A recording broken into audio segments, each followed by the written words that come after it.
ಹೈಕಮಾಂಡ್ನವರು ಅವ್ರಿಗೂ ಫೋನ್ ಮಾಡಿದ್ರು, ನನಗೂ ಫೋನ್ ಮಾಡಿದ್ರು, ನೀವಿಬ್ರು ಭೇಟಿ ಮಾಡಿ ಅಂತ. ಅದಕ್ಕೋಸ್ಕರ ಅವನಿಗೆ ನಾನು ಬ್ರೇಕ್ಫಾಸ್ಟಿಗೆ ಕರೆದಿದ್ದೀನಿ. ಬ್ರೇಕ್ಫಾಸ್ಟ್ ಬಂದಾಗ ಚರ್ಚೆ ಮಾಡ್ತೀವಿ. ಯಾಕೆಂತಂದ್ರೆ ಹೈಕಮಾಂಡ್ನವರು ನನ್ನ ಸ್ಟ್ಯಾಂಡ್ನಲ್ಲಿ ಏನು ಬದಲಾವಣೆ ಇಲ್ಲ.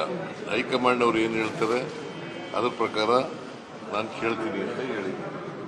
ಸೊ ಈಗಲೂ ಅದನ್ನೇ ಹೇಳ್ತೀನಿ, ನಾಳೆನೂ ಅದನ್ನೇ ಹೇಳ್ತೀನಿ. ನಾವಿಬ್ರು ಕೂಡ ಅವರು ಹೇಳ್ತೀವಿ, ಅವರು ಅನೇಕ ಸಾರಿ ಹೇಳಿದ್ದಾರೆ ಹೈಕಮಾಂಡ್ನವ್ರು ಹೇಳ್ದಾಗ ಕೇಳ್ತೀವಿ ಅಂತ. ನಾವು ಅನೇಕ ಸಾರಿ ಹೇಳಿದ್ದೀವಿ ಹೈಕಮಾಂಡ್ನವ್ರು ಹೇಳ್ದಾಗ ಕೇಳ್ತೀವಿ ಅಂತ. ಅದನ್ನೇ ಚರ್ಚೆ ಮಾಡ್ತೀವಿ. ದೆಹಲಿಗೆ ಹೋಗ್ತೀರಾ ಸರ್? ಡೆಲ್ಲಿಗೆ ಕರೆದ್ರೆ ಹೋಗ್ತೀವಿ.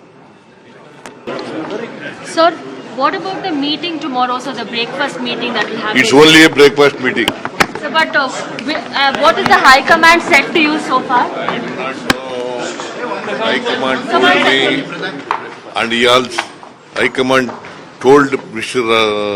D.K. Shivakumar also that we should meet and discuss. Right. But all things amicable between you both? All But things my are... stand is, whatever High Command says, I will go by it. All right, sir. Thank you. Thank you.